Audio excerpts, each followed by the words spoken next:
Hey everyone, how's it going? So we've got some PC settings for the Battlefield 6 open beta that's going to start in a couple of days.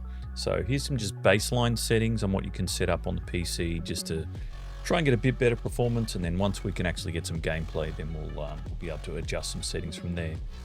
First thing that you need to make sure you have enabled is your secure boot. Part of the anti-cheat requires you to have secure boot enabled, so just make sure you've got that on, otherwise you won't actually be able to open the game. It'll pop up and say it's not enabled. So make sure that's enabled in your BIOS and then the game will actually load. So after you've got that and you can actually load the game, we'll go into our settings. I've just set my field of view to 120, the vehicle field of view to 83, which is the maximum. The weapon field of view I set to wide, so that way it makes the gun look smaller on your screen, so that way you can see a bit more. I always turn motion blur off. I don't know why this stuff is on by default, but turn all that on to 0. I reduce the camera shake. Once I've played some games, I'll probably reduce it down a bit more. All the other bits and pieces we'll play around with once we've got some games in, because we can't play any games at the moment. All the display stuff, usually it's all the defaults that it sets. Make sure your VSync or vertical sync is set to off. And then all the others are basically, personal preference. So that's fine. That all looks good. You can customize your crosshairs as well in Modify. I've just changed mine to be the blue, like I did in Black Ops. So again, if you want to change it to a different color, you can, which is good. So we'll go into our graphics settings.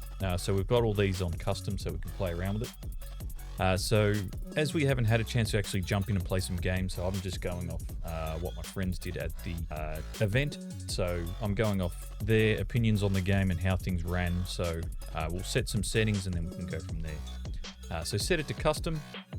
Basically everything's set to low. The only things you need to look at is the texture quality you can have as high.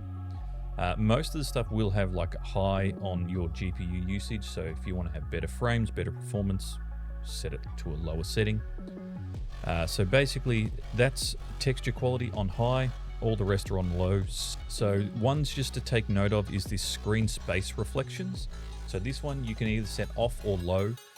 Some people mentioned that if you have it on low there was some issues with it because it's a beta. That's also another issue. But that's another one. Just take note of the screen space reflection. So set it to low, see how it goes. The other one that you want to just take note of as well is the screen space AO and GI. So you can have this one either set to off or set it to low. So just again, depending on your system and how it works and everything like that, set it to off, see how it plays. If it's great and running well, fantastic. You can then start boosting these up to see if you can have a better quality gameplay, that type of thing. So the main ones you want to take note of are the screen space AO and GI and the screen space reflection. So they're the two that you can adjust from the lowest and then gradually creep it up. So you don't want to creep it up too much, just between off and low and a little bit higher. Otherwise, everything else is basically set to low. Shadow filtering I've set to PCF. And then the only other one I set to high is the texture quality. So set that as a baseline, see how it goes, and then once you get some games in there, then you can gradually creep up a bit. But these settings should give you some pretty good frames. Hopefully it plays pretty well as well. So if you do have any questions, feel free to drop them in, and then I'll be part of the early access as well. So if I change anything, I can do some updates. Cool. Have a good one. See you guys.